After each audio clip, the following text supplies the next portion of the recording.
ঢাকার উত্তরায় প্রথমবারের মতো চালু হয়েছে ওয়াটার জর্বিং রাইড। স্বচ্ছ বলের ভেতরে প্রবেশ করে পানির ওপর ভেসে ইচ্ছে মতো সময় কাটানোর সুযোগ থাকছে এখানে। এটা হচ্ছে ওয়াটার জর্বিং বল। তো জর্বিং এর আর অনেকগুলো রাইড আছে। পাহাড় থেকে গড়ায় গড়ায় নামার বল আছে, তারপরে হচ্ছে ধাক্কাধাক্কি করার বল আছে। বলের ভিতরে ঢুকে একজন একজনকে ধাক্কা দিবে, দূরে গিয়ে পড়বে। তো এরকম মজার অনেক রাইড আছে। তো আমরা চেষ্টা করব যে জর্বিং এর যতগুলো রাইড বাইরের দেশে আছে অন্যান্য কান্ট্রিতে সবগুলো বাংলাদেশে আনা।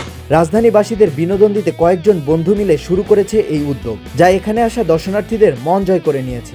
আমরা 4 জন বন্ধু, আমাদের 4 জন বন্ধুর মাধ্যমে এটা শুরু হয়। তো আমরা অনেকদিন থেকে প্ল্যান করতেছিলাম কিভাবে একটা নতুন বিজনেস শুরু করা যায়। এখন সবকিছুতেই প্রতিযোগিতা। তারপর আমরা প্ল্যান করতে করতে করতে করতে একটা সময় মানে জর্বিং বলের আইডিয়াটা আসে আমার 2টা ফ্রেন্ডের, রাদিদ্রা সিংয়ের। তো ওইখান থেকে আমরা আনার পর এখানে অ্যাপ্লাই করি। তারপরে এখানে আলহামদুলিল্লাহ দর্শক প্রচুর সাড়া দিয়ে দিচ্ছে। পানির ওপরে গোল বলের ভেতরে ভেসে থাকা নতুন করে উৎসাহ জাগিয়েছে সবার মধ্যে। পরিবার পরিজন নিয়ে অনেকেই আসছেন ঘুরতে।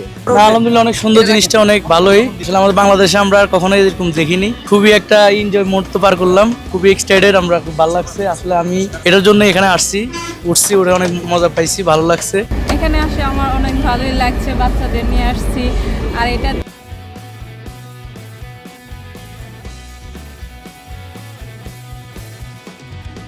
উঠিয়ে দিলাম আর ওরা অনেক এক্সাইটেড ওঠার জন্য ছিল। রাজধানীর কোলাহল থেকে সাময়িক স্বস্তি মিলছে এখানে। ফোলানো স্বচ্ছ বলের ভেতরে ঢুকে পানির ওপর ভেসে থেকে চারপাশের পরিবেশ উপভোগ করছেন এখানে আসা দর্শনার্থীরা। সুন্দর লাগছে, আমি আজকেই দেখেছি এটা। দেখে এই বাচ্চাও দেখছে, দেখে বলতেছে যে চলো মামুন চলো। 51 আসছে, ভালো লাগতেছে। আসলেই তো ঢাকার মধ্যে এরকম হয় না কোথাও যাওয়া। এই দিয়াবাড়ির দিকে একটু আসা। বিশাল বলটি পানির উপরে ছুড়ে দেওয়া হয়। ভেতরে থাকা মানুষ দৌড়াতে বা হাঁটার চেষ্টা করলে বলটি পানির উপর গড়িয়ে চলে। নাজমুস সাকিব, নিউজ 24, ঢাকা।